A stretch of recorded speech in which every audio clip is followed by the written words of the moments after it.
Guys, thank Cool. you so much for being here on the Lead Gen Underground. If it's your first time, thank you and welcome. We go strictly for 30 minutes so we can pack in the gold nuggets and the tactical information where you can copy and put it in your business and make more money. Brian Ellwood's our guest today. Thank you so much for being here, Brian. Can you give just a small intro and then we'll hop right in?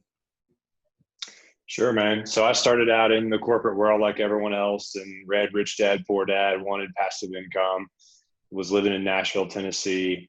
And I started out in wholesaling like a lot of people did or probably are doing watching this, and grew the big wholesaling business that, you know, everybody wants, where we were doing over $1 million a year for like 4 years in a row. We had a decent sized team, and I found that I was still working my ass off even though I was making a lot of good money. And so then I really shifted my focus to rentals, and I was just like, we just got to focus on passive income. I got enough rentals to pay the bills, and then we shut down the wholesaling and flipping side of things, and now all I do is buy rentals and teach other people how to do it too. That's amazing. And so what do you think the catalyst was for shutting down the wholesale business? I think it was just getting clear on the lifestyle I wanted to be living every day. You know, Kent Clothier, I'm sure. We had him as our personal coach back in the day, and he kept just being like, why are you guys doing this? Why do you want to grow this business? Why? And we were like, make money, man. What are you talking about? Tell us what postcard to mail. And he just kept drilling us, man. And we're paying him like good money for him to ask us why. So we finally took his advice and we sat down and really wrote out like what our desired lifestyle would look like on a day-to-day basis. You wake up, what do you do in the morning? Then next, and so on. And then we started to work backwards from that picture to the business to make it produce that lifestyle, and realized that we had to adjust the business, you know, to move towards passive buy and hold stuff to make that happen. Amazing. Okay. So did you transition any of your team from the wholesale side to the rental side, like in acquisitions or anything like that? Not as far as like really, like I had my office manager came with me, and a guy who was doing operations came with me, but he was now doing like operations stuff for the coaching business. So I didn't really transfer any, like, other than the office manager, as far as like to the real estate side of things. Got it. Okay. Very cool. So talk about a little bit about what your rentals look like now. What's the price point? How much are rents and that sort of thing? Yeah, so I live in Denver and I invest in Tennessee and Alabama. And, you know, we're typically buying houses for 50 grand and renting them for, call it 850 a month. And, you know, that's, yeah, mostly single family, got a few duplex, triplex kind of things. Just had a 6-unit deal almost go through, but fell through. And that one was going to be for 215,000. So, you know, 30 something thousand a unit. That's kind of, I look in like C-class neighborhoods where it's not, you know, an absolute war zone, but it's not super nice. I find that that's the sweet spot for rentals. Very good. And what is your rule for how much cash flow you have to get out of a rental per month, or if you have a rule? $200 to $300 per door net. Very good. Okay. And I just watched a video on YouTube that you also put on your podcast, and you talked about right now some of your top lead sources are wholesalers, property managers, and realtors. Is that for your rentals right now? Yeah. Amazing. Okay. And talk to us a little bit about working maybe with other wholesalers. A lot of people on the call right now, I know, are wholesalers. Talk to me about how you're bringing value to them and also closing the deal with other wholesalers. Because I know a lot of the time, you know, in my market especially, there's a lot of new wholesalers, and they either have really unrealistic prices, or perhaps they don't want to work together. And so that's a code that a lot of us haven't cracked yet. What advice could you give us there? Man, a caveat is that when I first started buying rentals, wholesalers were working for me great. But in the last 6 to 12 months, that seems to have changed a lot. And I don't know if the coronavirus is a part of this, because wholesalers are having more trouble finding deals. But the deals are fewer and there's much more competition. And a lot of wholesalers are not allowing inspection periods or anything anymore. They want like non-refundable earnest money right out of the gate. And, I can't really intelligently buy a rental property without getting a contractor in there, without getting a home inspection done, just going in there 2 or 3 times. I need like 7 days at least. And so I've actually pulled back from trying to find deals from wholesalers. Nothing against you wholesalers on the call, right? I'm just giving you feedback from a buy and hold person's perspective. I've gone back to, and I'm teaching my students as well, to go back to direct to seller marketing. So I'm going back to direct mail, and I'm doing that in a way that's working really well right now. So I can still answer the original question, but I wanted to throw that in there in case that changes what you want to talk about. Oh yeah, absolutely. I mean, through my experience so far, I've been in real estate for 4.5 years now. Quit my W-2 job 2.5 years ago. And so through that, one of the things I've only recognized in the past 6 months, perhaps, is how everything in this business goes in waves, including your lead gen channels and how effective they are over the course of several months. For instance, texting for us last year was huge from June last year through the end of the year. And then in January, it just fell off. Mail was terrible for us last year. And this year, it's been really great in the past 2 or 3 months. Do you notice that as well in your marketing? Yeah, and I want to say something when it comes to direct mail, because direct mail went back in our heyday when we were doing 7 figures in wholesaling. Direct mail was like where we got probably 80% of our leads, and that's because it worked a lot better back then. There wasn't as many people doing it. Sellers were more motivated. It was more of a buyer's market, right? So it wasn't that I was such a genius. It was more that the timing was right, and we did bring in acquisition managers, which really blew things up, which we can talk about today. But one thing I want you guys to think about with direct mail, one of the biggest mistakes I see is that the copy that everyone puts in there is just, hey, I'd like to buy your house at 123 Main Street, call me.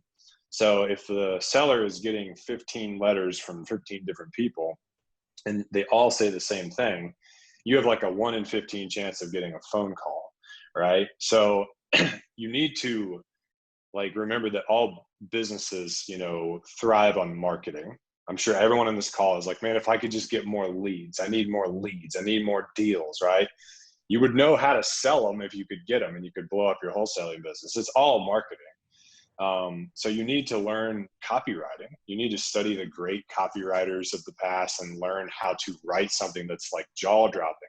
Like, you ever go to the grocery store and you read the National Enquirer little cheesy magazine that makes up like fake headlines, like they found an alien in Texas or something, but you read it because, you're standing there and you're like, what the hell? So what I've been doing that works well is, instead of saying, because I'm thinking, okay, the seller is looking at all these other people that are begging them to sell in their house. So my letters are like, hey, are you sick and tired of all these investors sending you mail trying to buy your property at 123 Main Street? Most of those guys don't even care if selling to an investor would be a good fit for you or not, But if you want to have a conversation, a real conversation, I'll give you my honest opinion on whether or not this would be a good fit for you. Shoot me a text. And I get, the response rate's still low. It's like 1%, but that's 1% of and people calling me like serious, ready to talk, 0 pissed off people, because I'm positioning myself in the power seat from the get-go. I'm already saying like, look, I know it's chaos out there. We're probably not going to be a good fit to work together, but if you want to have a conversation to see what that would look like, just shoot me a text.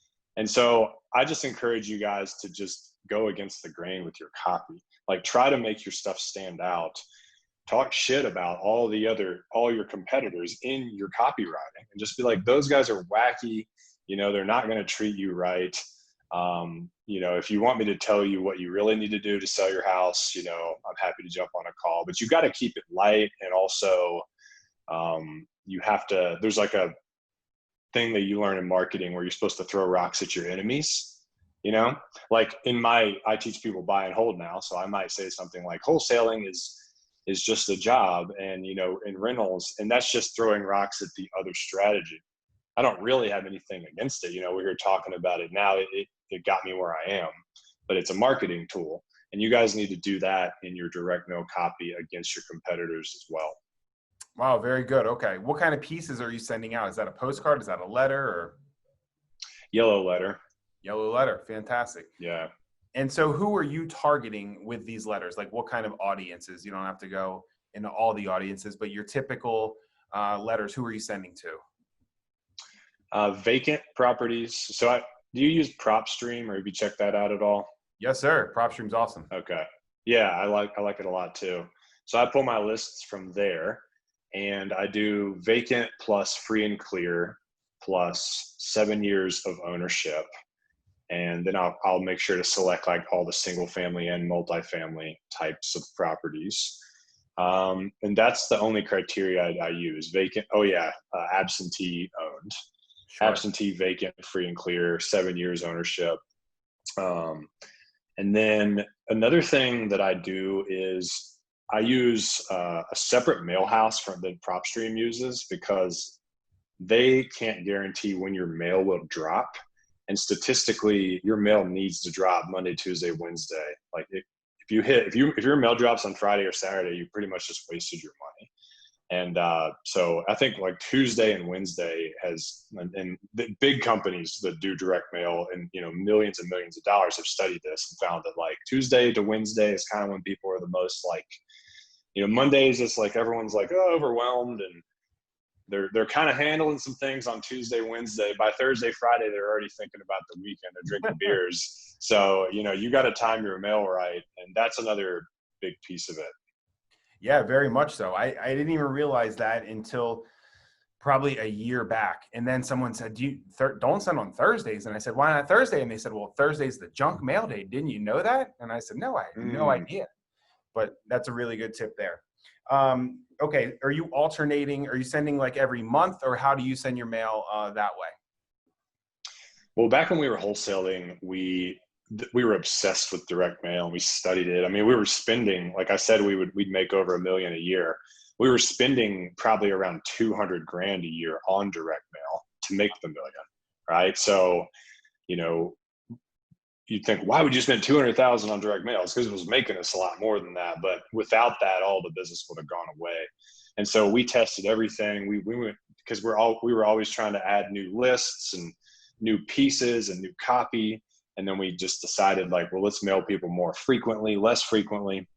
We found that like every 3 to 4 weeks was the sweet spot. If you mail everyone every 2 weeks, it's too frequent. You start to lose money. And then if you're more than 4 weeks, you're kind of missing opportunity, because a lot can change in someone's life in 30 days. And you know, this business is all about just catching that person at the right time in their life. Absolutely. Everything that I've learned so far will boil down to it's nothing more than a timing bubble. If that person has real pain, in which most of the people do that we're all marketing to, it comes down to timing. I could hit them up today, competitor could hit them up in another week, and they just got them at the right time. Something happened, and now they're totally over it, right? They had the same problem when I talked to them, but the timing bubble just became right a week later. And there's a lot of luck in that. But, you know, some people who stagger their mail have a little bit better success rate. I've heard if you're hitting them 3 weeks, 4 weeks, 5 weeks, not just month, you're going to hit them. If you're mailing them the same Monday, every fourth Monday or something like that, you're going to hit them in the same point in their financial cycle every month. So if they're getting paid Friday and you're hitting them the Monday after, you're going to carry that through all the way through the year. And someone tipped me off to this, but they said if you mail every 3 to 6 weeks and you stagger it, you're going to hit them at different points in that finance, in their personal finance cycle. So you could get on a pain point a little bit more. Yeah. And another thing that's a little off topic, but I want to bring it up while I'm thinking about it to help everyone out here, is I noticed John Martinez was in your Facebook group. Yes, sir. That dude's awesome. You might have heard me mention him in the book I wrote. We hired him to train our acquisition managers, and their close rate went from like 20 to 40% on appointments. So that's another, like I said, everything's marketing. Well, everything's also sales, right? And so you've got to get better at sales. You got to get better at knowing what to say on the phone. I used to suck at sales. I did acquisitions for 2 years before we hired people. And I was just like that desperate guy who was just like, come on, come on, come on. I had no idea how to be a salesman. And yeah, like you got to master marketing and sales to be great at this business, at any business. And like just looking at what our competitors do is not enough. And being like, you know, well, what list is this guy mailing? What piece is that guy using? What script is that guy using?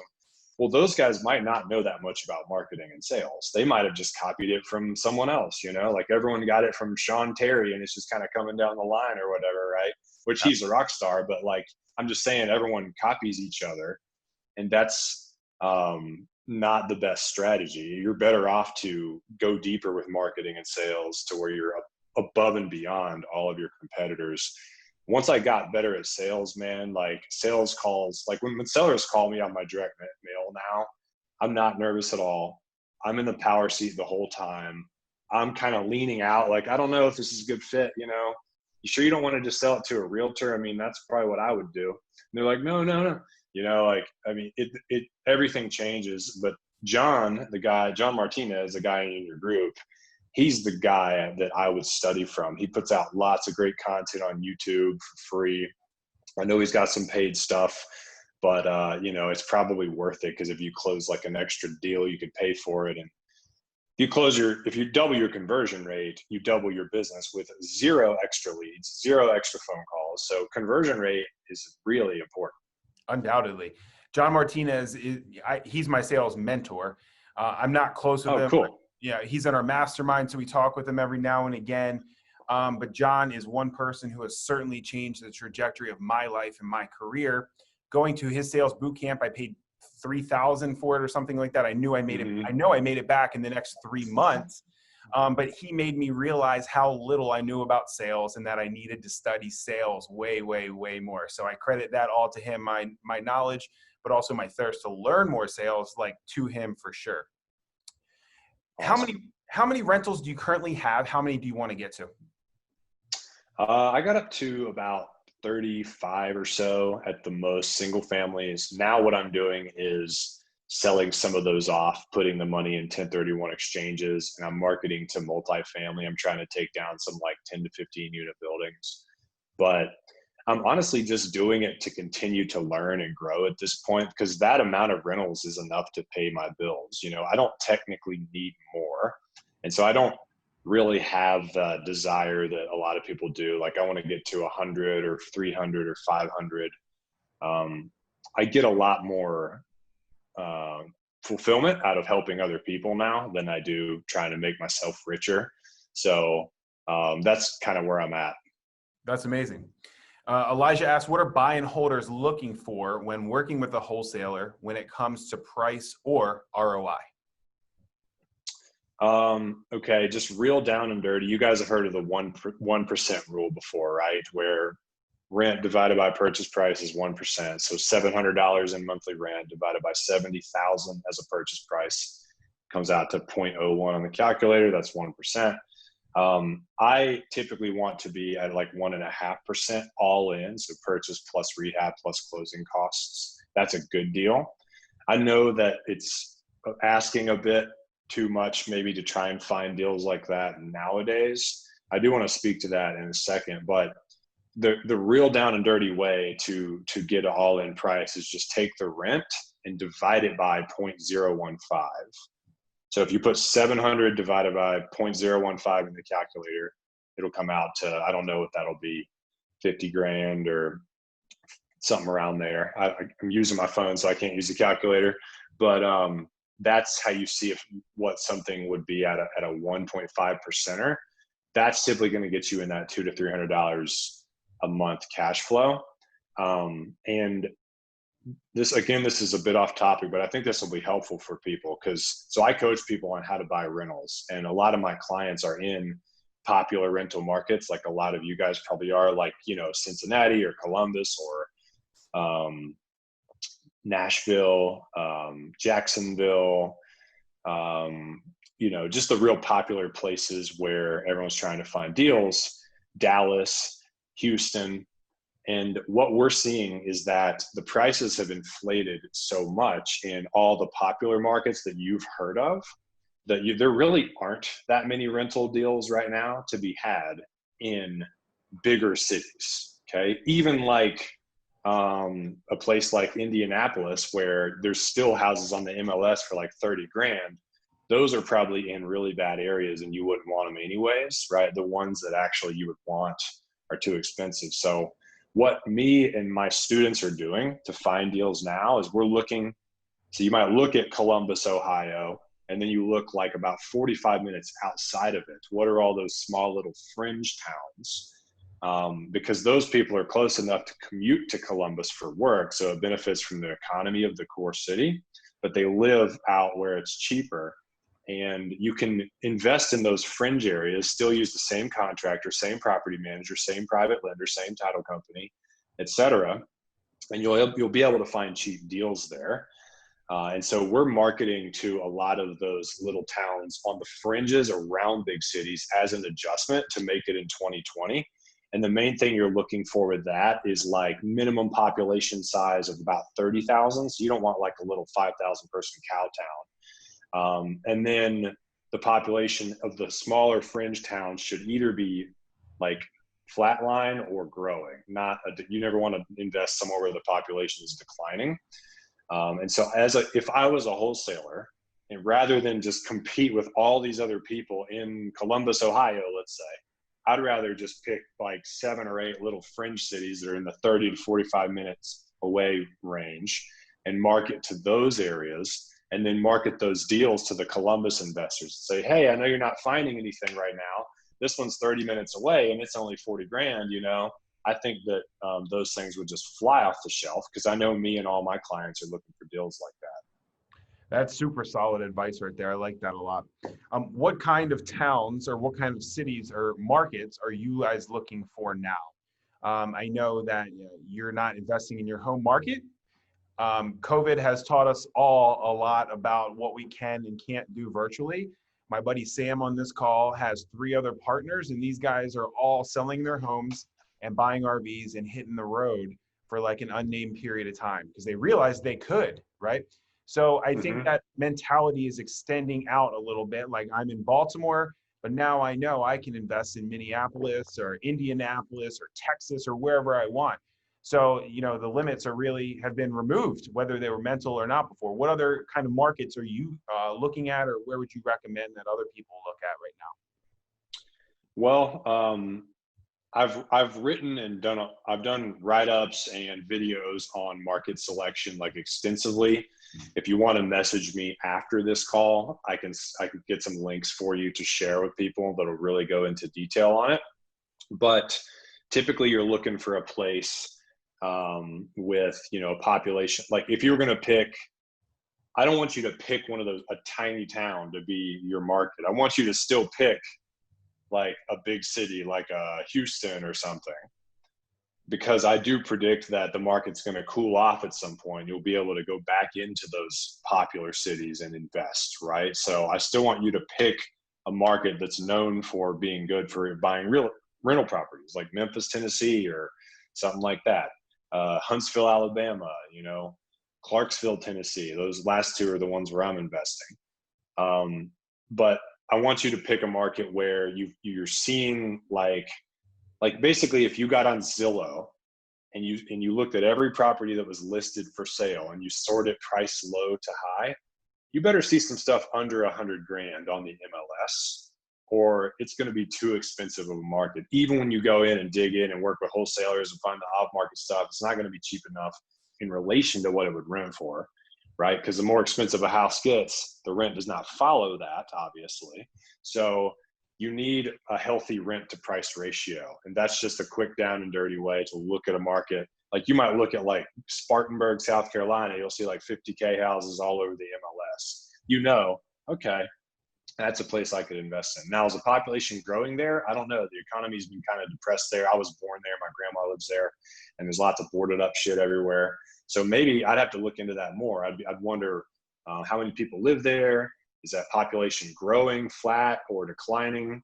And then economic diversity is a big thing. So you don't want to invest somewhere where like the whole town is supported by one GM plant or something. It should be like a college and some tech companies and some mining and a couple other things, to where if one of those goes away, then the economy doesn't collapse in that area.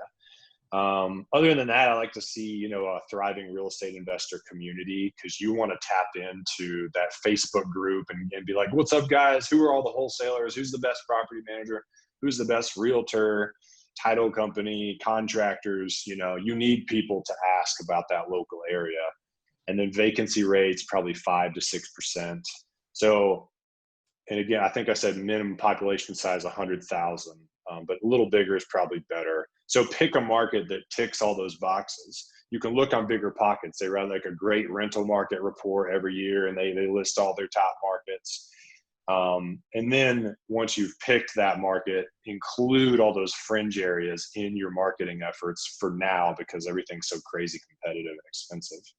Yeah, absolutely. It is. Okay, fantastic. Those are some really good tips right there for picking your market, guys. Nick wants to know, when you're sending out your mail a second time, and how many pieces do you send total? But when you're sending out a second time, are you changing the message? Yeah, good question. I don't think you need to change the message too often. I think you can hit somebody with the same message 3, 4, 5 times and then try something new. You also could change it though, and just track it and see what works. I think it's more about making sure that the message is really just like for example, in the world of like digital marketing, when someone sends you an email, the headline, the only purpose of it is to get them to open the email, right? And then in the email, the copy of that, what's the purpose of that? Get them to click the link at the bottom, and then that probably takes them to a landing page, and then there's another headline, get them to click another button. So your marketing, your letters, like the reason I use yellow letters is because it's like, it looks like a birthday party invitation. So the only purpose of that is like, well, I got to open this. Like I still open those things, and they're from like AT&T. Like they've figured it out now. Like, damn it. They wrote my name in cursive on the front. I had to just make sure it wasn't my grandma. So like you open it. And so the yellow letter gets you to open it. The copy that really makes you stand out just gets them to text or call you, And so, and then what you do next, everything is to try to get someone to take the next step, right? So just think about that when you're thinking about your copy. Don't overthink it, but definitely don't copy what everyone else does. And just try to do what you got to do to get them to take the next step. Yeah, that's a super. And I send out like 1,500 letters a month. So, not very much nowadays compared to what I used to. Sure. Yeah, that's a great tip, guys. There's been a lot of people on here that have talked about direct mail. And most of the time when I'm talking to someone with direct mail, they're just picking something that's stock from that letter house and filling in whatever. They're uploading their list, obviously, which fills names and address, but everything else remains completely the same, meaning that everyone else in your market or across the country can send out that exact same thing. The barrier to entry is very, very low for that. On your refinances, I'm jumping around a little bit because we're almost out of time, but on your refis, Clark wants to know, when you're refinancing, if you are you going to local banks, and how much you're having to put down on the refi to get the loan stabilized? Good question. So you guys are probably familiar with the BRRRR method, BRRR, buy, renovate, rent, refinance. The beauty of that method is that if you get a deal at the right price, you can do it for little to no money out of your own pocket, period, at any point, when in the purchase or with the refi. So if a house would be worth like 75 grand once it was renovated to rent ready status, let's say I get that thing for 35 and I put 15 into it, so I'm in it for 50 total. Okay, I can get a private lender to loan me all 50 of that for the purchase and rehab, and then the bank will give me just 70 or 75% of whatever the appraised value comes back at. So as long as you got your ARV right and it comes back, or the appraiser doesn't screw you, comes back for 75, the bank's going to give you whatever 70% of that is, which I believe it's 50K or more. So you might actually get a check cut to you at closing. It's all about finding a deal at the right price. You know, you've heard the saying before, you make your money when you buy the property, not when you sell it. It's all about buying it up front. And I do use local banks. Yeah. Absolutely. So private lender and then refi with a local bank. Absolutely. And how are you finding your private lenders right now? That's a question I get a lot, and that's something I struggle with a little bit. How are you finding your private money, and how do you structure it for those guys? Yeah. So first of all, if you guys want to find private money, that can't just be some passive desire you have. Like, you should put a block on your calendar every Tuesday from 2 to 4 p.m. I call private money lenders. I did that for 6 months straight to build up a database of people that I can now tap. And so you have to make some calls. You have to network. And if you're an introverted like me, it's not going to be super fun. You got to do it. Typically you start with like your family members. Do you have any rich uncles or anything that might want to invest? And then you might go out to like your friend circles or kind of colleague, like acquaintance level, anyone you went to college with, or a buddy or a coworker that has 70K in a 401k, you know, or a Roth IRA, and it's not doing anything for them. Those will be the best private lenders, because you'll get, you know, I've gotten guys like that to do it for 5% before, like the same rate you get from the bank almost. Because they're just like, oh yeah, this is awesome. I've been losing money in the stock market, and I got this guaranteed return.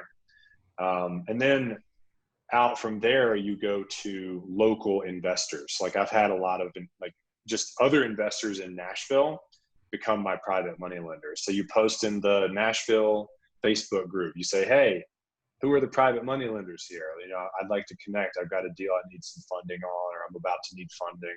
And then just literally start talking to people, start a spreadsheet, put their name and what they, you know, name, phone number, email, what the status was of the call, and just grind. You know, you gotta make some connections. You know, one of my best lenders, I took him out to a steak dinner and we had a couple margaritas each, and then he was in. You know, he just had to make sure he trusted me and get a feel for me and make sure, you know, I wasn't trying to scam him or whatever. So stuff like that, you know, you got to do. But at the same, it's the same as sales, like sales philosophy, like John teaches. You're not, hey man, you ready to invest? You know, like you go to the dinner and you're like, look, dude, I don't need your money. You know, I got people chomping at the bit, and this is a great opportunity because your money is backed by a real asset, which you'll never get anywhere else. So if this is going to be a problem for you, or if you're going to be annoying me all the time, then we won't be a good fit to work together. So you see how the positioning is very different there versus like, oh yeah, man, really want the money.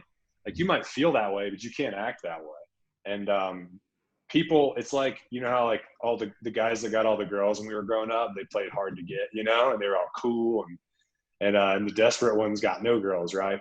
So you got to play a little hard to get in your sales, and you're everywhere in your business, selling a lender, selling a seller, or whatever. And then that's going to attract people towards you. It's counterintuitive.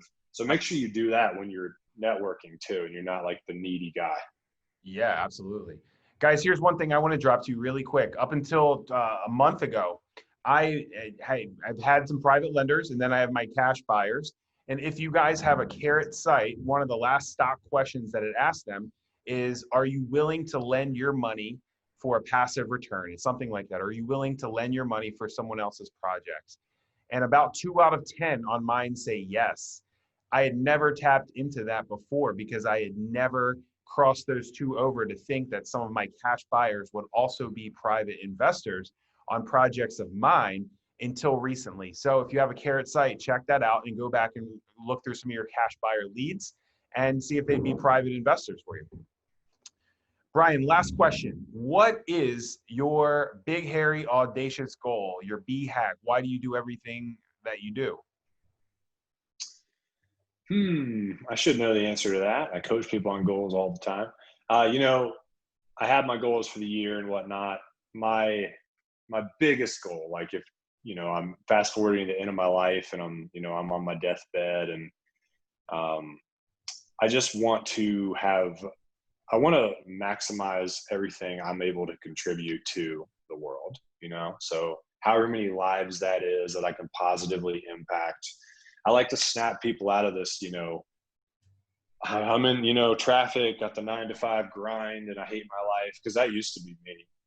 Or maybe it's like, my wholesaling business is consuming me, and I wanted passive income, but I want to help people wake up every day and be so excited about the day they're about to go live, because it's totally in alignment with what they want to be doing with their life, whether it's relaxation or some type of work.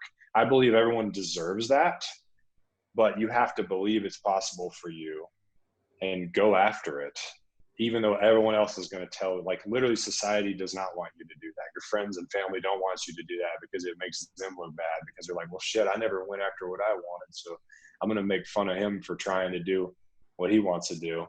So you're going to meet all this resistance, but as many people as I can help live the life they want to live, that's the biggest thing I want to accomplish. That's amazing. I love that. Influencing other people's lives, giving everything that you got to help that. I really love that. Brian, if someone wants to connect with you, follow you, message you, where should they go? Yeah, you could, my podcast is called 12 Houses to Freedom. You can just subscribe to that. You can shoot me an email, brian@brianellwood.net, or find me on Facebook or Instagram, brian.ellwood. Just reach out if you guys have any questions, and happy to help you out any way that I can. Wow, fantastic. Brian, thank you so much for sharing all your knowledge today. We reached the end of the timeline, actually gone a little bit over. But that was really, really good. You shared a lot, so thank you for sharing all that. Guys, connect with him, go follow his stuff, and thanks all for being here today. I look forward to seeing you guys again. Take care, guys. Thanks, man. Appreciate it. See ya. Later, Brian. Bye-bye. Bye.